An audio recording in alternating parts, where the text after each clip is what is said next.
We have done buying guides on this channel for almost every console in the game room, with the exception of a few handhelds and the Nintendo Switch. Yes. Today, it's the time for the Switch, a little buying guide. We love making these videos. They're so fun and they're so informative. The Switch is 6 years old. Wild. Isn't that wild? Yeah. Because I remember we got ours when we just started the channel, and Yep.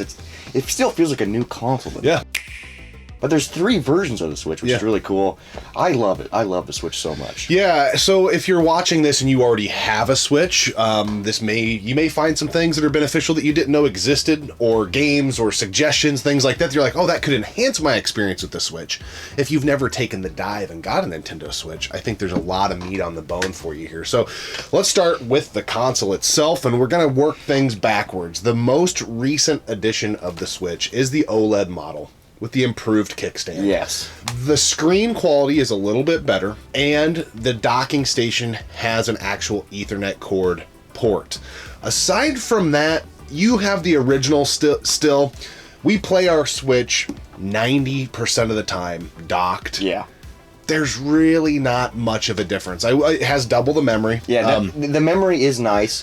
So the OLED came out October 8th of 2021. Yeah. So about 2 years ago, 64 gigabytes of memory. I don't know why it's so small. Yeah, well, It's wild to me. The light and the regular, 32 gig. What? Yeah, That's so small. It's not enough. So, yeah, that came out in 21. 19, the Switch Lite came out, 2019, which is an ironic console to me. That's not one I would recommend, maybe for a child or something. Yeah. Or if you primarily played on the go. Main reason I wouldn't is, yes, you can't dock it, so that's obvious. Let's get that out of the way. But I worry because the Joy-Cons, and we'll talk about these maybe a little bit later, they're not very reliable. And I always think if you had the Switch Lite, I don't know how reliable those are. I'm guessing they're more durable than the standard. I'm guessing they would have to be. I haven't played a Lite, so I don't know.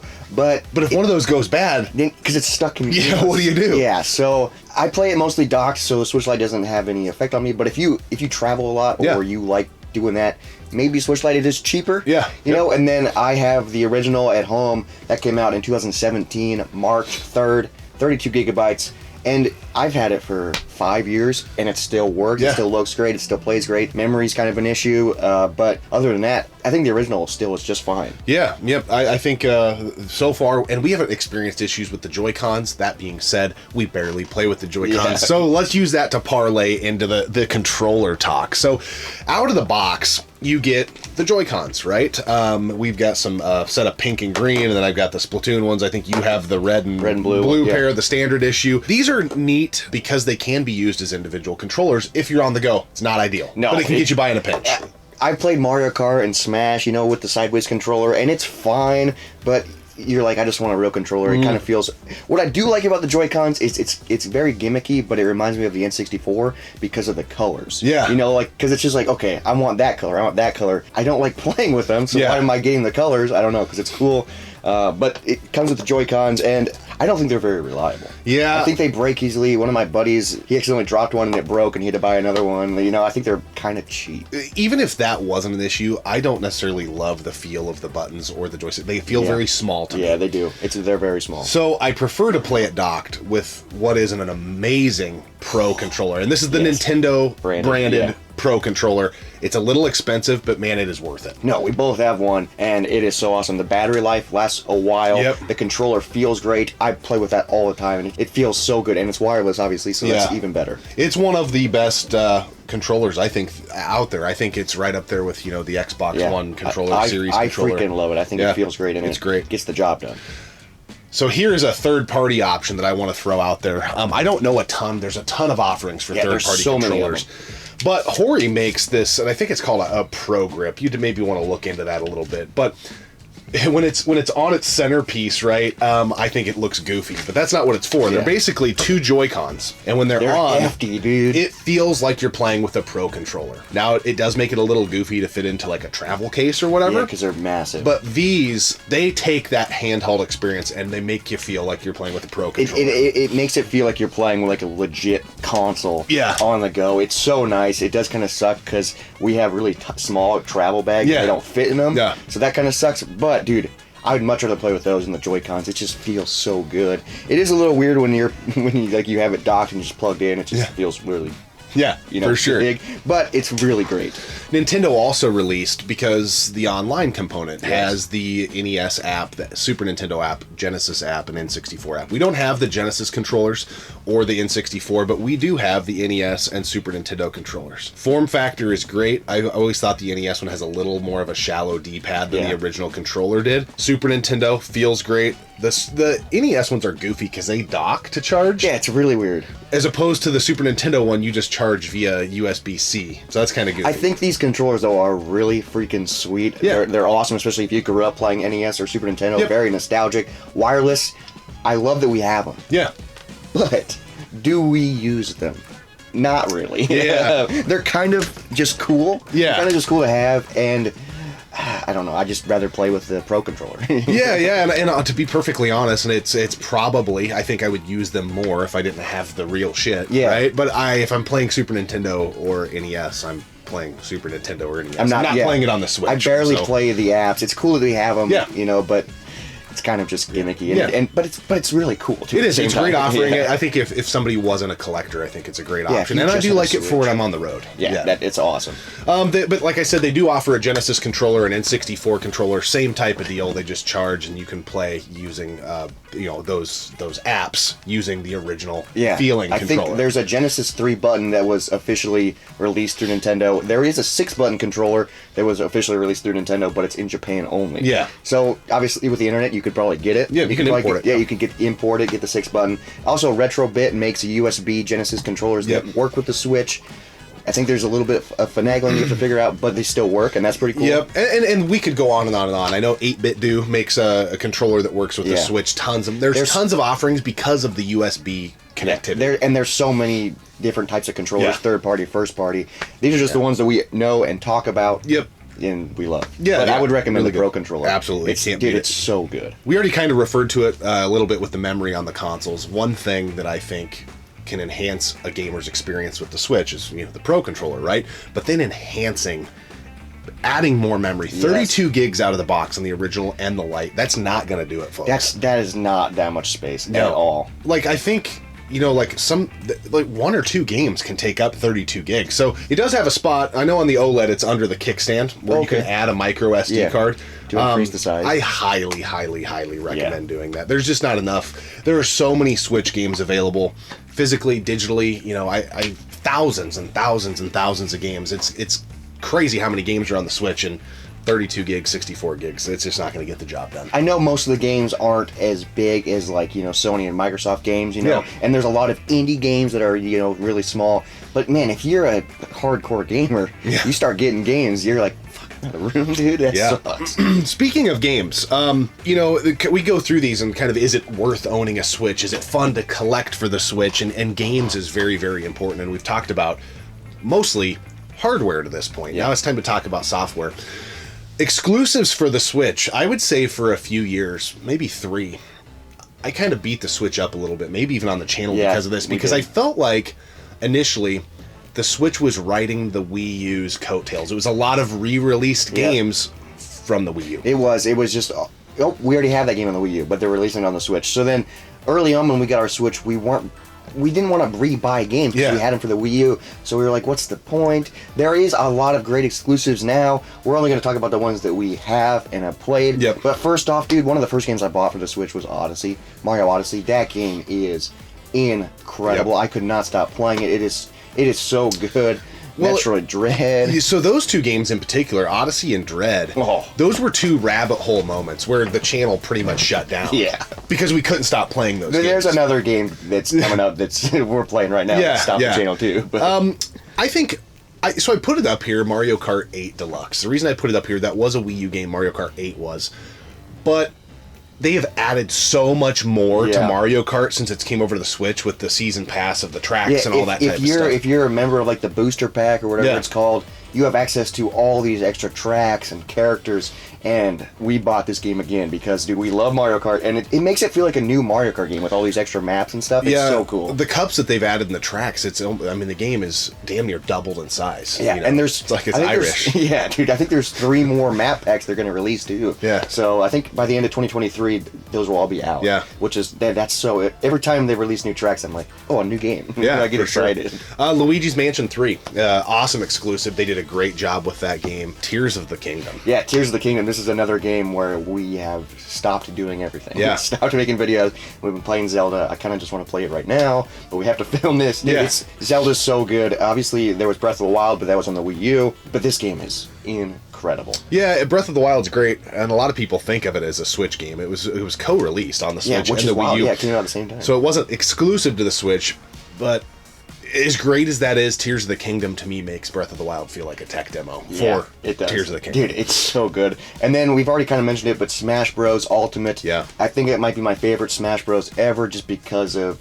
how many things it offers, like all the characters, the maps. It's so fun. If you're in a Smash Bros. Ultimate, you gotta have it. I will say one cool accessory that I think is necessary, because we talked about Mario Kart and Smash, so I gotta bring this up, is one of these USB dongles so that you can play with GameCube controllers. Yes, this thing is so awesome. It's weird that it's 2 USBs, so it plugs in, but you can plug in 4 regular GameCube controllers into the slot. Oh, it makes it so nice. I love playing Smash and Mario Kart with the GameCube controller. It's amazing, and we use this all the time. Yeah, we have it plugged in all the time. Only play Smash with this, with Mario Kart. And they're relatively cheap, and this is the one, we actually picked ours up. This was released for the Wii U, so if you still have the Wii U one laying around, it works on the Switch. It works. So it's so awesome.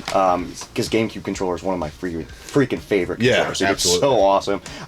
Astral Chain is the original. That game was really cool when it came out. That's a game that I would like to revisit because we played it a ton when it came out, and then got distracted by other things. And then Bayonetta 3, which the Bayonetta series is phenomenal. Fairly new release there. There's a ton, guys. We're not going to talk about all the exclusive. So many. You got Splatoon 2, Splatoon 3. There's some Kirby games that we haven't played. Animal Crossing. Link's Awakening remake. There's just so many Nintendo games. Yeah. We're just talking about the ones that we have and have played. Yeah. So obviously we're going to miss stuff because we can't cover everything. Yeah. We can't play everything. Pokemon is freaking popular on the Switch. Yeah, just haven't played it. Tons of offerings. Yeah. The games are there. It's gotten way better than how it kind of limped out of the gate, where I felt like it was just regurgitating Wii U stuff. Yeah.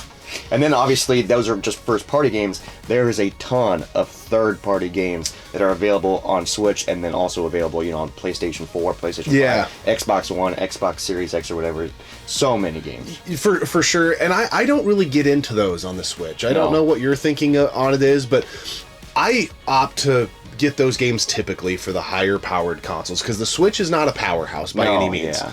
Indie games is a different story. Yeah, indie games way different story. But if it's a third-party game that's like a heavy hitter and it's offered on the Switch, it's not going to perform as well. Yeah. Like I know that, and I think people that own the Switch know that as well. Yeah.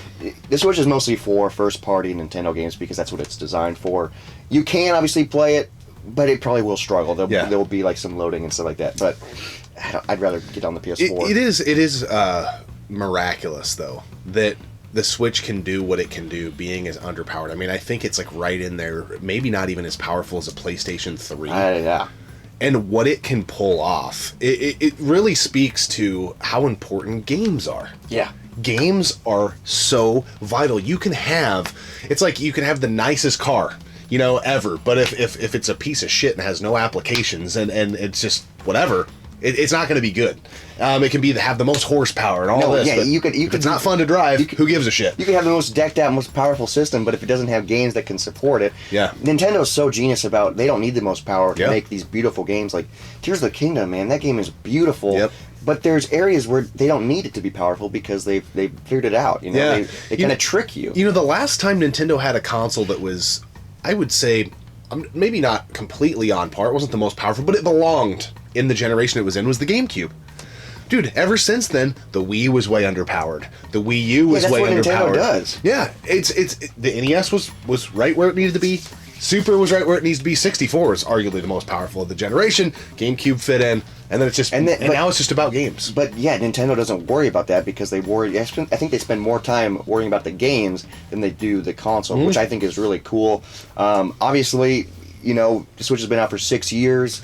Who knows when they're going to announce a new console? There's been rumors and teasing, you know, so there might be a new Nintendo console within the next 5 years or something. I would assume so. I think we're going to get an announcement at least by the end of this year. You think, the end of this year? Damn, that'd be sick. Their life cycle, I mean, it's been 6 years. It's getting a little long in the tooth. But they got 3 variants, you know? So, I know. We'll see. I think they're going to release something more powerful. Yeah, and then I'm thinking they're going to release like an Odyssey 2 or something. Yeah. I thought they were saving Zelda for the new console, but nope, they dropped it. Yeah. All right. Well, that's neither here nor there. Will there be a new console coming out? Will it be called the Super Nintendo Switch? Ooh, Nintendo, thank you very much. The SNES.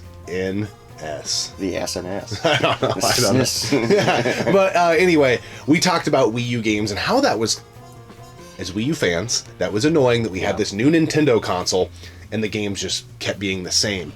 But if you missed the Wii U, this is a bonus for you. Oh, dude, it's so nice. And I think that's how most people are. We were pissing and moaning because we're like, God damn it, we already have that game. We want new stuff. But the Wii U failed, so a lot of people didn't have it. Exactly. So a lot of people didn't play the games. There's so many amazing games that if you didn't have a Wii U, or if you did have a Wii U and didn't get to them, they're available on the Switch. And what's cool about a lot of these games is there's like DLC and there's upgrades and there's more to the game than what it was on the Wii U. Yeah, for sure. So it does offer more. It sucks for us because we're like, we already have it, so we don't want to buy it. You know, it comes with, you know, extra stuff. You know, it's cool, dude. But Breath of the Wild, we already mentioned. Donkey Kong Tropical Freeze, Super Mario 3D World. That game is incredible. I'm really excited for the for the new one. New Super Mario Bros. U, Captain Toad Treasure Tracker. There's just so many. Yeah. Dude, so many games. It's not a remake, but Mario Maker 2, you know, on the Switch. Yep.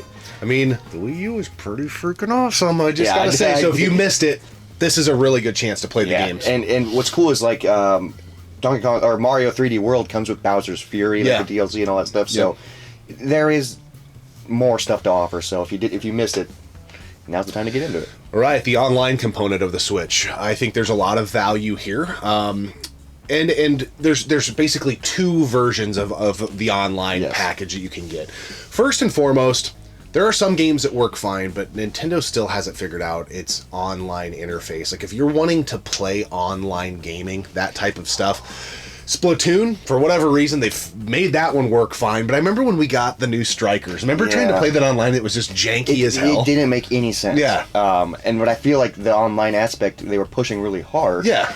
But like it was hard. We couldn't figure it out. And the chatting, like you have to I don't even know how to chat. Honestly, I think you have to have like an app or something. Dude, it's so weird. The only game that I've really done a lot of online with is Mario Kart, and we've done that on the channel. Yeah. And that's so fun. But still, I don't know how to chat. I don't know how to do anything because we do it over live streaming. Yeah. That one makes sense because you create a room and all this stuff. But yeah, playing online, I think I tried doing Smash Bros one time and I was really confused. Yeah. Like it just doesn't. I feel like the user interface for online gaming on the Switch isn't very user friendly. It's not. But I think a lot of their games aren't leaning towards online. Like they're more first party or single player experiences. Unlike, you know, PlayStation and Xbox where they design games to be online. So kind of I look at this as their way of having a version of Game Pass, if you will. But it's all based on legacy content. So the initial package is like for one user, it's $19.99 a year, which is really freaking cheap. That's not bad. $20 for a year. What, $1.50 a month maybe? That's not bad. So, and it's compared to like other onlines. Yeah, that's so cheap. Yeah, and you get access to controlled access, right? You don't get access to the whole library, but the NES, the Super Nintendo, and the Game Boy. I think this is really, really neat. We don't use it very much because look at the wall behind us. Most people don't have this stuff though, man. If you were just getting in and you just got a Switch, I think you would find a ton of value. Oh, dude, it's so nice. Yeah, if you don't have any other consoles and you grew up playing the old stuff, super nostalgic, super awesome. It does kind of suck because they just release games here and there, and you don't know what they're releasing. Sometimes they release stuff, and you're like, what the hell is that? I've never heard of that game. But there is some really cool stuff available on the NES and Super Nintendo apps, and the Game Boy apps. It's just really cool. And if you don't have the console laying around and you get like the NES controller, it feels like you're playing it, dude. It's so cool. It's awesome that it offers that. Yeah, if you're in that retro pocket and you like those 3 consoles, I would recommend getting either the 8-bit do or the Nintendo branded Super Nintendo controller, because you can play the NES Game Boy games and Super Nintendo games on that. Where the NES one, I love it, feels nostalgic, but you're gonna miss those other buttons for Super. Yeah, you can only use it for NES and Game Boy. Yeah, but the rest you're gonna miss out. But one thing that I think is pretty cool is the family accounts. Yes, and there's 2 different versions. So we're just talking about the main Switch online, but $34.99 for up to 8 users. Now, that's great for families. That's great for families that have kids off at college, or it can be great if you got a close-knit group of friends. Yeah, that's what we have. We have a family account. We have like 4 people on it, and it's so nice because we're all 4 different gamers. Yeah. And so, like, when we download stuff, we're like, hey, you want to download this? So it's like it's really freaking sweet to have. It's absolutely. It's just awesome. And man, divided by 8, dude, that's like super cheap. That's crazy cheap. So then later on in the Switch's life, they did the expansion pack. Yes, the expansion pack, which is so cool. I will say I was a little bit disappointed when the expansion pack came out, because I thought this was going to be the conduit to us getting the GameCube on the Switch, and we've already showed the adapter we have. I was going to be so excited for that. Not sure why. I've got like a GameCube collection. I have a modded game, but nonetheless, I just want the GameCube to come to the Switch for whatever reason. I think Nintendo's spoiling us. Yeah, because we have access to all this. But this expansion pack added consoles. It added the N64, which was a big deal. People were freaking out. That was a huge deal. I'm still stunned, even though, again, not a huge deal, but I'm stunned they got the licensing figured out for GoldenEye. Whatever. But I digress. Game Boy Advance, Sega Genesis. Yeah, dude, it's badass that there is Genesis. Yes. That is so cool. So we already mentioned that you can use Genesis controllers. Mm-hmm. Now you can play Genesis games with your Genesis controller on your Nintendo console. What is happening? What the hell? Dude, I shouldn't say when you were a kid. Yeah, because you weren't alive when the Genesis was out. But when I was a kid, say what? Yeah, they would say, don't even touch me. Those were playground fights happening. Dude. But that's so awesome. It is. As a gamer, that's incredible that's on there. And it's so cool because I didn't grow up with a Genesis. So now I have access to these games on the Switch. Dude, I think that is where the value is, for me at least. Yeah. It's so badass. And then you also get access to a DLC, which you can get otherwise, but you're paying the membership, so I shouldn't say it's free. But you get this, you get all the season booster course pass for Mario Kart 8, and they've done some DLC for certain games. I know Splatoon 2 had it. I believe Splatoon 3 had it. Animal Crossing had it. I'm sure there's going to be some other stuff coming down. See, that's really cool, because obviously you're paying monthly for it. So, but it's just really nice that if you have a game you forgot about, and then it's like, oh, DLC, hell yeah, go back and revisit that game. I think the expansion pack is worth it if you like having access to all that stuff, and say you don't have every console hooked up in your game room, it's an incredible value. Access to all of those virtual consoles, and then plus DLC, dude, that's incredible. I wish Nintendo would let you buy full games, though, still. Instead of having to pay monthly for them. Yes, if you don't want to pay monthly, I wish any of the games that were in the passes or the NES apps and things like that, you could still just download a one-off if you wanted to. But I still think this is a great service, and the price is almost double. So for one user, it's $49.99 a year. It's $79.99 for 8 users. So if you got 8 users, that's $10 a person for a year. That's a year. That's cheaper than that single membership. Yeah. So that's not bad. It does kind of suck. I hate subscription services and I hate having to pay monthly for shit. Yeah. But it's cheap enough, and you get access to tons of things that I think it is worth it. It's just badass that they offer it. So 2023, or if you see this video later, and it's after 2023, and you missed out on the Switch. What is it worth jumping into? What have you thought in your lifetime? Dude, I say absolutely, dude. I love the Switch. I think I play it less than most people. I think a lot of people play their Switch all the time, and I love my Switch, but I like playing it docked. So I only play it at home. Really, if I go on vacation though, I always bring it with. Do I play it? No, but I bring it just in case. Just in case I'm like, oh, I have an hour. Let me play some games. It's so nice of the convenience of the travel. You can play it docked. That's so nice. All the games are badass. When I get hooked into a game though, I have to keep playing. Like I was hooked for Lego Star Wars for a while.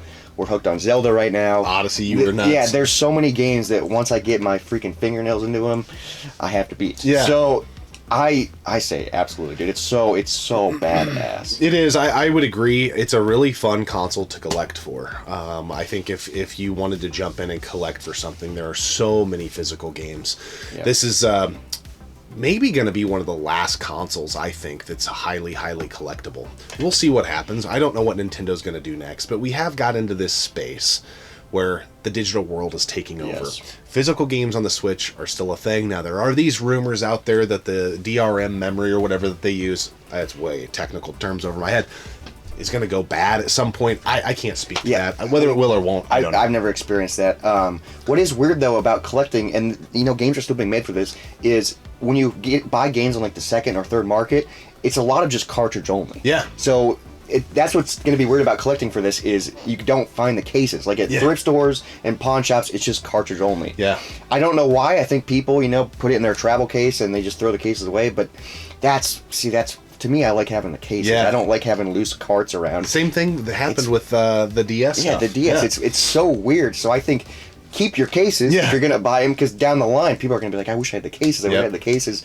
It's that's one thing to keep or be aware of if you're going into this. Yeah. But you can get Switch games like at the pawn shop near us, $15 a pop for just a loose card. That's awesome. Yeah. It's a loose card though. So. And there's been a lot of limited release stuff on the Switch too, so I think that's going to make collecting for it a little crazy down the line. It's got Nintendo's name on it, so that's going to make it crazy. There's some various console variants that I think is going to be... There's a lot of console variants. There are. You know, we have the Splatoon 3 one here.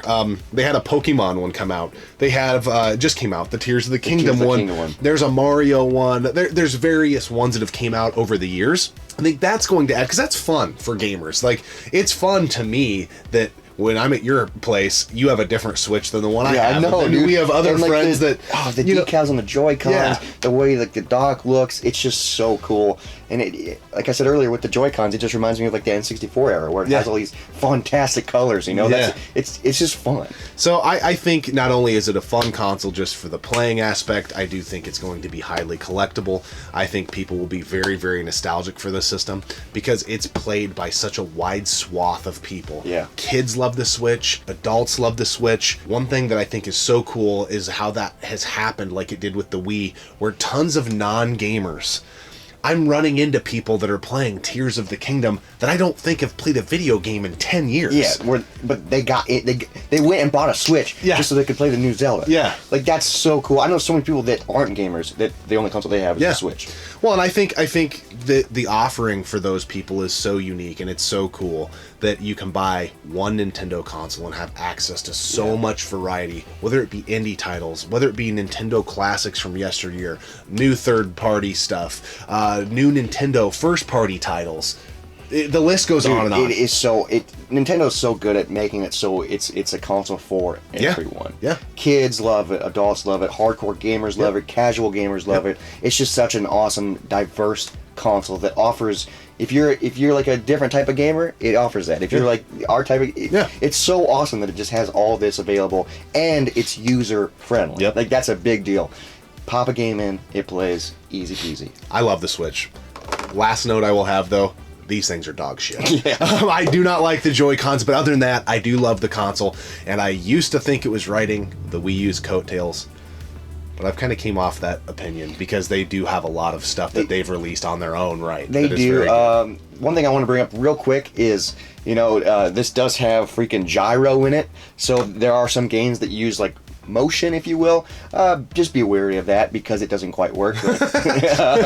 Like House of the Dead. Yeah. You can get by with it, but it's not. Don't get your hopes up. It's not like the Wii motion bar, because that's one thing that people are like, oh, it does have, kind of. Yeah. It doesn't really work all the time. Just be aware of that. So, resounding yes, I would say. If you're looking into getting a Switch, I think you definitely should. If you already have one, maybe we showed something today that you're like, holy shit, I need that GameCube adapter, or I need that Hori Pro grip for my Switch when I'm playing on the go. Hopefully we provided some value. Oh, and there's so many new games coming out this year. Dude, I'm so excited. I'm pumped. New Mario's coming down the line. It's going to be so fun. We appreciate you tuning in. Subscribe to the channel. Get out of here and go play your Nintendo Switch. See you next time, folks.